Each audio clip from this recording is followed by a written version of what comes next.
Mankind has never been the greatest of physical specimens on this planet. Despite being twice the size of our primal cousins, they'd leave us looking like someone spilled a pan of lasagna. Thankfully, this lack of strength, speed, and claws was balanced by our intelligence, resulting in everything we have today. Swords, bows, guns, bombs, revenge porn, whatever, but we don't often ponder the ramifications of such inventions, nor the resulting moral guilt once something has been unleashed. And that is the goal of Nolan's Oppenheimer. Based on the 2005 biography American Prometheus, Oppenheimer follows the titular theoretical physicist J. Robert Oppenheimer from his early college years abroad in Europe through his tenure as a professor of physics at Berkeley. Shortly after, in 1942, he is recruited by Leslie Groves for the top-secret Manhattan Project that would eventually result in Japan's surrender and perpetual torment by a giant lizard. Splashed between all of this is the drama of the month-long hearings about his security clearance. Both private and public, they were an attempt to discredit Oppenheimer due to personal grievances disguised as a concern over his past affiliations with the Communist Party of America. As his life unfolds, we meet those who taught, worked alongside, and loved Oppenheimer in the secret arms race to unlock the power of the atom and devise one of the most devastating weapons ever conceived by man.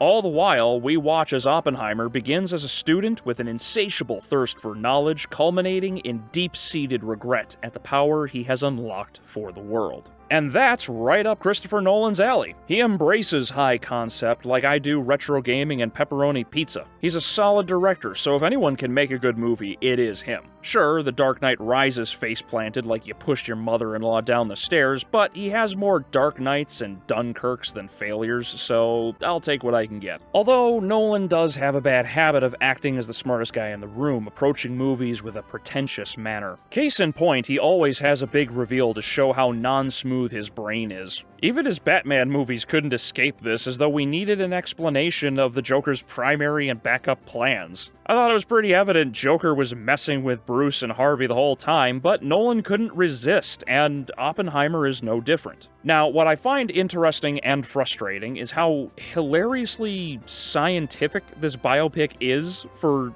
different reasons. For every positive, there is an equal and opposite negative, if you get my meaning. As I summarize, this bio covers many years of Oppenheimer's life in only 3 hours. The recent Midway comes to mind, starting with concerns of war in the Pacific a couple of years before World War II, then covering Pearl Harbor, followed by incursions leading into the titular battle. Oppenheimer does this way worse, at a pace that would give The Flash whiplash. That's not hyperbole. By my estimate, the film technically starts in 26 and ends in 63. To top it off, the film jumps back and forth between 3 of the 6 shown times in his life with the speed of a coked-out rabbit. Again, I'm not exaggerating. You know those moments of revelation at the end of a mystery where the detective explains how the murder was committed and it has more flashbacks and cuts than Wolverine's past? That is literally the entire movie, and the pace doesn't begin to slow until around the 2/3 mark when the bomb is successfully tested at the Trinity site. When I checked my phone, despite the pace, which did not feel like 3 hours, I realized we had an hour left to go.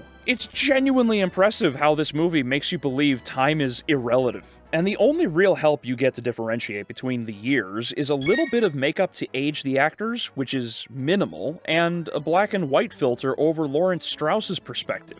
That's it. So if you have ADD, you might hate this movie. On a positive note, this cast is enormous and star-studded. Josh Hartnett, Emily Blunt, Robert Downey Jr., and many more, each playing someone of importance in these pivotal years of American history, and no one gives a bad performance. Even Josh Peck and Harry Groener make an appearance, so if you had Nickelodeon, Buffy the Vampire Slayer, and Christopher Nolan crossover on your bingo card, I guess you win?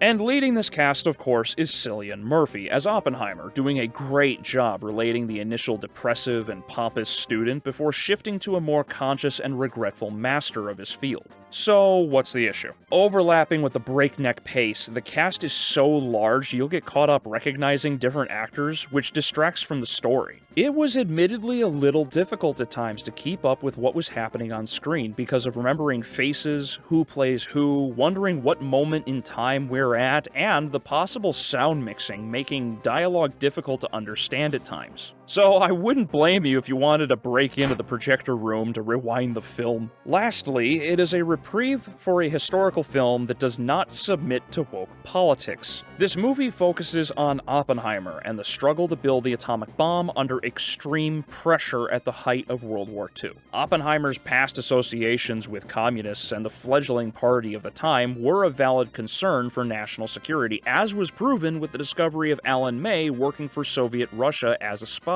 Despite this, Oppenheimer never forces McCarthyism, communism, or Oppenheimer's own views down our throats, and simply portrays what happened at the time. So, there you have it. Oppenheimer is a decent watch if you can keep up with it. Solid acting across the board in a hastened retelling of the father of the atomic bomb's life that does what movies should by getting you away from the world right now.